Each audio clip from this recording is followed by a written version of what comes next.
যুবক যখন সেজদায় যায়, যুবক তো জানে না, ও তো জানে আমার চলায় জমিন কাঁপে, ও তো জানে যে আমার চলায় এলাকা কাঁপে। হায়, ও জানে না ওর সেজদায় যে আরশ কাঁপে, ওটা ও জানে না। যদি জানতো তো এলাকা কাঁপাইতো না, যদি জানতো তো জমিন কাঁপাইতো না, ও সেজদা দিতে থাকতো আর আরশকে কাঁপাইতে থাকতো। যুবকের সেজদায় আরশ কাঁপে, আরশ। যুবক যখন সেজদায় যায়, সেজদায় পড়ে তো আল্লাহ ফেরেশতা, নাইলে এই হাদিস কোনোদিন আসতো না। আল্লাহ ফেরেশতাকে বলে উনজুর ইলা শাব মাযা ইয়াফআল, যুবকের দিকে তাকাতো কি করে আল্লাহ জানেন। তো ফেরেশতা বলে জাআলা আজলাহু ওয়া মাজালাহু লিআজলিক, সবকিছু বিসর্জন দিয়ে আপনার কুদরতি পায়ে মাথা ঠেকায় দিয়েছে। তা আল্লাহ বলে হাদা আবদি হাক্কা, এ আমার পারফেক্ট বান্দা, ইন্নী উবাহি বিহিল মালাইকা, তোমাদের উপরে আমি একে নিয়ে গৌরব করি। যখন সেজদায় চিৎকার দেয় সুবহানা রাব্বিয়াল আলা, আল্লাহ বলে সাব্বাহতানি সাব্বাহতুক, তুই আমাকে পবিত্র বললি, যাহ তুই পবিত্র, তোর গুনাহ মাফ, সেজদার থেকে উঠার আগে মাফ। আলাইতানি ফাআলাইতুক, মহান বললি, তুইও সৃষ্টির ভিতরে মহান। দুনিয়া আলারা তোকে কি দিবে? কিয়ামতের দিন আমি তোকে আরশের নিচে সুপার ডিলাক্স গ্যালারিতে বসাবো। গ্যালারিতে, সুপার ডিলাক্স গ্যালারি বোঝেন? 7 জনের ভিতরে একজন ওই যুবক যে যৌবন আল্লাহর সাথে বিনিময় করে। আল্লাহ বলে তাকে আমি আরশের নিচে গ্যালারিতে বসাবো। সাবআতুন ইয়াদিল্লুহুমুল্লাহু তাহতা দিল্লি। দুনিয়াওয়ালারা তোকে কি দিবে? দুনিয়াওয়ালারা অতক্ষণ দিবে যতক্ষণ স্বার্থ আছে। হইতে পারে স্বার্থ শেষ তো তোমার এতিম বাচ্চা, তোমার দুধের শিশুকেও এতিম করতে দুনিয়াওয়ালারা দ্বিধা করবে না, দ্বিধা করবে না। তোমার নববধূকে বিধবা বানাইতে দুনিয়াওয়ালারা দ্বিধা করবে না। অতদিন তুমি চামচ, যতদিন তুমি বোঝেন। রাগ হয়ে গেলেন? যুবক পায়ে হাত রাখি, মাপ চাই তোমাদের কাছে। অতদিন তুমি দুনিয়াওয়ালাদের কাছে দাম পাবে যতদিন তুমি চামচ হবে, চামচ। আল্লাহ বলে আমার কাছে দাম ভিন্ন, সত্য এটি। এজন্য আসেন আজকের মজলিস থেকে ওয়াদা করে উঠি যে আজকের থেকে ভাববো যে আমি যে কোনো মুহূর্তে যেতে পারি। আমি বাবাইতে চাই, এই জন্য আমার কাছে পিছনে একটা প্রমাণ আছে। এই উম্মত যদি ভাবতে ভাবতে কোনো দিক দিশা না দেখে আর যদি মাথায় হাত উঠায়া দিয়া চিৎকার দেয় আল্লাহ, কোনো দিকেই তো দেখি না, নিজেকে কি ধ্বংস করে ফেললাম? এটা মুখ দিয়া উচ্চারণ করতে দেরি, আল্লাহ ঘোষণা দিতে দেরি করেন না। ফালাম্মা তায়াক্কানতা বিল বাওয়ার ওয়া যানানতা আন্নাকা মিন আহলিন নার মানাহতু ইলাইকা রিদওয়ানি ওয়াল্লাইতু ইলাইকা গুফরানি ওয়া কুলতু লাকা লা তাহজান গফারতু লাকা যুনুবা ওয়াল আওসার ওয়া লিআজলিকা সাম্মাইতু নাফসি আল আজিজুল গফফার। আল্লাহ বলে তুই চিৎকার দিতে দেরি, আমি রেজার চাদর দিয়ে তোকে ডাকতে দেরি করি না, মাগফিরাতে ডুবাইতে দেরি করি না। তুই অনুভব করিস না, তোর পেটে হাত রাখা আমি বলতে থাকি চিন্তা করিস না, গুনাহ খাতা মাফ করে দিলাম, তোর জন্যই তো আমি আজিজুল গফফার। এই জন্য চিন্তা করাইতে চাইতেছি। আসেন আজকের থেকে একটু চিন্তা করি যে আমি প্রস্তুত কতটুকু, প্রস্তুতি কতটুকু। এটার জন্যই আল্লাহ ওয়ালাদের সোহবত লাগবে, এটার জন্যই হক্কানি আলেমদের স্পর্শ লাগবে। মেরে দোস্ত, চোখের পর্দা একদিন খুলা যাবে। যদিও আজকে আমরা নিশাগ্রস্ত, কোরআনই বলে ওয়াতারান নাসা সুকারা, আজকে সবাই আমরা নিশাগ্রস্তের মতো। যুবক যৌবনের নিশায়, নারী নারীত্বের নিশায়, পুরুষ পুরুষত্বের নিশায়, বাড়িওয়ালা বাড়ির নেশায়, দোকানওয়ালা দোকানের নেশায়, হাটওয়ালা হাটের নেশায়, ঘাটওয়ালা ঘাটের নেশায়, রোডওয়ালা রোডের নেশায়, অফিসওয়ালা অফিসের নেশায়, আদালতওয়ালা আদালতের নেশায়। প্রত্যেক ব্যক্তি কসম খোদার আমরা নেশাগ্রস্ত, যার কারণে অনুভব হয় না কিছু। ঘোর একদিন কাটবে, খোদার কসম কাটবে। মালাকুল মউত হাত রাখতে দেরি, নিশার ঘোর কাটতে দেরি হবে না। নিশার ঘোর কেটে যাবে, আমাদের নিশার ঘোর কেটে যাবে। কবি শুধু শুধু বলে নাই ফাসাউফা তারা ইদান কাশাফাল গুবারু আফারসুম তাহতা রিজলিকা আম হিমার। কোরআনও এক জায়গায় বলতেছে তুমি অতি সত্বর দেখবে, অতি সত্বর তুমি দেখবে, বেশি দূরে না। তারাউনাহু বাঈদা ওয়া নারাহু কারীবা। আল্লাহ বলে ভাবতেছো তুমি অনেক দূরে, না না আমরা দেখতেছি তোমার নাকের ডগায় চলে আসছে, তোমার দুয়ারে চলে আসছে। এই জন্যই আল্লাহ রাসূল দয়ার নবী সতর্ক করছেন উম্মতকে, আসবাহতা ফালা তানতাযিরিল মাসা, সকাল মিলল তো দুপুরের অপেক্ষা করো, বিকালের অপেক্ষা করো না। বিকাল মিলল তো সকালের অপেক্ষা করো না। এই জন্য আসেন, আল্লাহ ওয়ালাদের সোহবত লাগবে,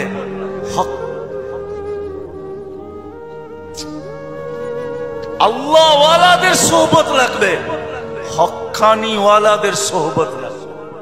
এদের সোহবতে যাবে যখন, সোহবত লাগবে, পরিবেশ লাগবে। ওই পরিবেশে যখন যাবেন, ওই সোহবতে যখন যাবেন, ওই জায়গায় যখন যাবেন, তখন পর্দা আস্তে আস্তে সরতে থাকবে।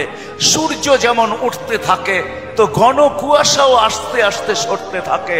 এক সময় সবকিছু ক্লিয়ার হয়। হক্কানি ওয়ালাদের, আল্লাহ ওয়ালাদের সোহবতে যখন যাবেন, তখন এই নিশা কাটতে থাকবে। ঘরে যখন আলোচনা হইতে থাকবে, নারী পুরুষ যখন আলোচনা করবে, তখন আস্তে আস্তে কুয়াশা কাটতে থাকবে। এই জন্য সবার কাছে দরখাস্ত, আসেন আসেন। লম্বা করার সুযোগও আমার কাছে নাই, কারণ আমি অসুস্থ, আমার চোখ উঠছে, তা নিয়েও আমি আসছি, কিন্তু ওয়াদা দিছি এই জন্য চলে আসছি। আমি আসছি গত 9 তারিখে, 1 মাস টানা সফর করার পরে আমেরিকা থেকে আসছি। আসার পরের দিন থেকে অসুস্থ, আর প্রতিদিনই প্রোগ্রামে যেতে হয়, কেননা ওয়াদা। এরা কি জবাব দিবে মানুষের সামনে? ইজ্জত বেজ্জতির প্রশ্ন। বিদায় চলে আসছে, বিদায় শেষ জায়গা আমি চলে আসছি। আসেন ভাববেন তো, পাক্কা ওয়াদা করতেছেন? হ্যাঁ, আরে চিন্তা করেন, ওই উম্মত কেন চিন্তা করবে না যার চিন্তায় 60-70 বছরের ইবাদত রাখা আছে? লা তাফাক্কুরু সাআতিন খায়রুম মিন ইবাদাতি 60 আও 70 সানা। ওই উম্মতের চিন্তার কোনো প্রয়োজন ছিল না। সে চিন্তা করবে তো করবেই বা কেন? তার চিন্তার ভিতরে কোনো ওয়েট ছিল না, ওজন ছিল না, কোনো বিনিময় ছিল না। এই উম্মত চিন্তা করবে না তো করবে না কেন? যার প্রত্যেক চিন্তার মুহূর্তের বিনিময় 60-70 বছরের ইবাদত দেওয়ার জন্য আল্লাহ প্রস্তুত। নাইলে এই হাদিস আমাদের দুয়ার পর্যন্ত আসতো তো আসতো কেন? একটু বিবেক দিয়ে ভাবেন না? আল্লাহ বিবেক দিছে, ভাবেন। ভাববেন না কেন? ভাবেন, আপনি ভাবেন। ভাবনার দ্বারা কি হবে? একটু আগেই তো আমি হাদিস শুনাইলাম, এই উম্মতের ভাবনারও ওজন আছে। এই উম্মত ভাবতে দেরি, আল্লাহর রহমত উম্মতের দিকে ছুটে আসতে দেরি করে না। এই জন্য ভাববো, হক্কানি আলেম আর আল্লাহ ওয়ালাদের সোহবতে যাব। যাবেন তো? হ্যাঁ যাবেন? হ্যাঁ, কমসে কম নামান, কমসে কম নিজের নামটা লেখায় রাখেন, কাজে দিবে। জানি না কথাটা কতটুকু সত্য কতটুকু মিথ্যা, কিন্তু ছোটবেলার থেকে ছুঁইনা আসতেছি, এই জন্যই বলতেছি। আবার দেখতেছি যে কথাটা আসলেও সত্য। ইউসুফ আলাইহিস সালামকে যখন বুড়ি কিনতে যান, তো সবাই বলছে বুড়ি তুমি কিনবে তো কিনবে কি কইরা? টেন্ডার তো সবার আগে শো কইরা বসে আছে মিশরের বাদশাহ। এর টেন্ডারের উপরে যাবে তো যাবে কে? সবচেয়ে বড় বুলি সে লাগায় বসে আছে, তুমি কিনবে তো কিনবে কি কইরা? বলছে আমি কিনতে যাইতে চাইতেছি না, আমিও জানি কিনতে পারবো না, কিন্তু আমি চাই লিস্টিতে আমার নামটা থাক। কিয়ামতের দিন যদি লিস্টি খোলা হয় যে ইউসুফের ক্রেতা কে কে ছিল, আমার নামটাও যেন আসে। সত্য এটাই, কিয়ামতের দিন হক্কানি আল্লাহ ওয়ালাদের, ওলামাদের লিস্টিও খোলা হবে। লিস্টি যদি খোলা না হইতো, তাইলে এই কথা আমার কাছে কোনোদিন পৌঁছতো না। এই উম্মতকে আল্লাহ ডাইরেক্ট জাহান্নামে পাঠাবেন না, ফয়সালা হয়ে গেল পাঠাবেন না, ডাইরেক্ট পাঠাবেন না। অন্য উম্মত ফয়সালা হবে সিধা জাহান্নামে, এই উম্মত যাবে না। এই উম্মতকে আল্লাহ এক জায়গায় নিয়ে জড়ো করবে। জড়ো করা বোঝেন তো? একত্রিত করবে। ওই জায়গায় নিয়ে করবে যেই জায়গা দিয়ে আলেমরা জান্নাতে যাবে। যখন আলেমরা ওইখান দিয়ে অতিক্রম করবে তো আল্লাহ পুরা মজমাকে বলবে কে কাকে চিনো, কাল লিস্টিতে কার নাম আছে তাড়াতাড়ি ধরো, চলা কিন্তু গেল। তো যায়া ধরবে, হযরত আপনার লিস্টিতে তো আমার নাম আছে, আপনাকে তো আমি চিনি, মহব্বত ছিল, ভালোবাসা ছিল, আসা যাওয়া ছিল, উঠা বসা ছিল, চলাফেরা ছিল, খাওয়া লওয়া ছিল, আর শুনেও আসতেছি আপনারা সুপারিশের অধিকার পাইছেন। আল্লাহ আপনাদের সুপারিশ কবুল করবে, আমাদের ফয়সালা জাহান্নাম হয়ে গেছে, একটু যদি হাত উঠায়া দিতেন হয়তো নিষ্কৃতি পাওয়া যেতাম। তো আলেমরা দেখবে যে ঠিক কিনা তার কথা, ওইখানে আল্লাহ প্রমাণিত করবে প্রজেক্টরের ভিতরে, দেখতে সে যা বলবে ওটা সত্যায়িত হইতে থাকবে। তারপরে আলেমরা সম্মিলিতভাবে আল্লাহকে বলবে আল্লাহ আমরা জান্নাতে যাব না। আল্লাহ বলবে কেন যাবে না? এরা সবই তো আমগো লিস্টির মানুষ, সবই তো পরিচিত, এরা দুযোগে চলে যাবে আর আমরা জান্নাতে চলে যাব। রাসূলুল্লাহ সাল্লাল্লাহু আলাইহি ওয়াসাল্লামকে মুখ দেখাবো তো দেখাবো কি? যাব না। বলছে কেন, কখন যাবে? এদেরকে দিলে যাব। তা আল্লাহর রহমত জোশ আসবে, আল্লাহ বলবে যে যাকে চিনো নিয়ে চলে যাও, এটার নামই সুপারিশ। এই জন্য বলি কমসে কম নামটা রাখেন লেখা, যান সম্পর্ক জোড়েন আল্লাহ ওয়ালাদের কাছে, আর বলেন হুজুর আমার নামটা একটু লেখা রাখেন, যে আপনার সাথে আমার সম্পর্ক লেখা রাখেন। চড়বেন তো, নাইলে আমি এত লম্বা কথা বলতাম না। আর তৃতীয় হইল আজকের থেকে কোনোদিন নামাজ ছাড়বো না, ওয়াদা কিন্তু পাক্কা। যেইখানে থাকি, যেই অবস্থায় থাকি, যেইখানেই থাকি ওইখানেই দাঁড়ায়। দুনিয়ার কিছু নামাজ আছে, এক নামাজে জান্নাত আছে। হ্যাঁ আছে, হুজুরকে জিজ্ঞেস করেন। পাহাড়ের চূড়ায় আজানের আওয়াজ গেছে, ওইখানেই দাঁড়ায় গেছে আল্লাহু আকবার। চূড়ার নামাজ তাকে জান্নাত দিবে, জান্নাত। হ্যাঁ, ক্ষেতের ভিতরে আছে, ক্ষেতের আইল বলেন আর লাইল বলেন আর যেটাই বলেন, ক্ষেতের ভিতরে আছে, আজানের আওয়াজ আসছে, ওইখানেই আতাইলের ভিতরে বলেন আর লাইলের ভিতরে বলেন আর আইলের ভিতরে বলেন, গামছা বিছাইছে আর আল্লাহু আকবার। মালিক তুই বড়, আমার ক্ষেত বড়।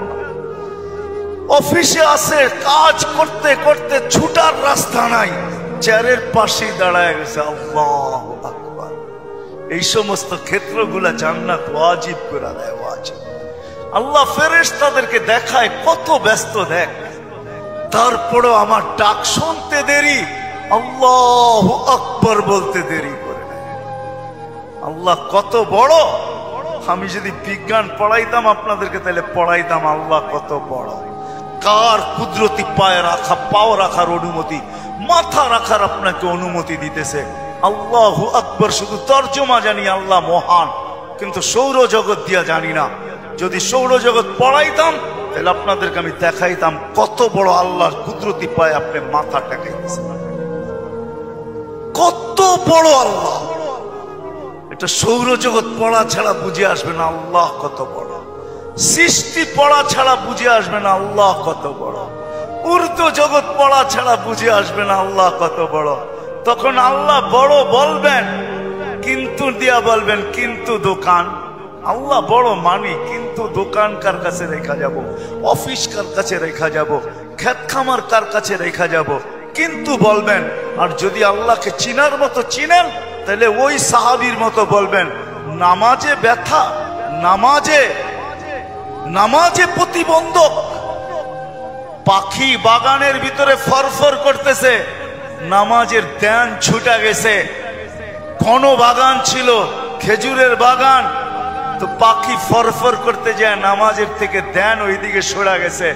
সালাম ফিরাইতে দেরি, বাগান সৎকা করতে দেরি করে না। সৎকা থাকবে না, বাঁশ বাজবে না, বাঁশি থাকবি না, তুই ফরফর হবে না, আমার নামাজের ধ্যানও নষ্ট হবে না। আমি তো আল্লাহু আকবারের সামনে। আল্লাহকে যদি চিনে তাহলে ওই আবু দাহদার মতো হয়। এক খেজুর গাছ 600 খেজুর গাছের বাগান, এক খেজুর গাছের বিনিময়ে আল্লাহর রাসূল ওয়াদা করছে এক সাহাবীর সাথে যে খেজুরের মালিক থেকে তোকে বাগান গাছ নিয়ে দিব, কিন্তু ও ছিল মুনাফিক। বলছে খেজুরের গাছ আমাকে দে, তোকে আমি জান্নাতে বাগান নিয়ে দিব। ইয়া রাসূলুল্লাহ, আমার ছেলে সন্তান এই খেজুরের গাছের খেজুর খুব পছন্দ করে, এটা ছাড়া যা চাইতেন তাইলে দিতাম, এটা দিব না। আবু দাহদা পাশে দাঁড়ায়া শুনতেছিল, তো বলছে ইয়া রাসূলুল্লাহ, কানে কানে আমি নিয়ে দিলে দিবেন? অবশ্যই দিব, কেননা উনি মুনাফিকের রব চিনতেন। তো যা বলছে খেজুর গাছ বেচবি? আল্লাহর রাসূল রে দিলাম না, তোকে কি করে দেই? কতগুলা খেজুর গাছ হইলে দিবি না? এটা কতগুলা হইলে দিবি না? তো বলে খেজুরের সিজন চলতেছে, সব গাছে খেজুর ভরা। বলছে তোমার ওই 600 বাগানের 600 খেজুর গাছের বাগানটা আছে, ওইটা দিবা? তাহলে দিয়া দিব। ডান, দিয়া দিলাম। দেখ খেজুর গাছ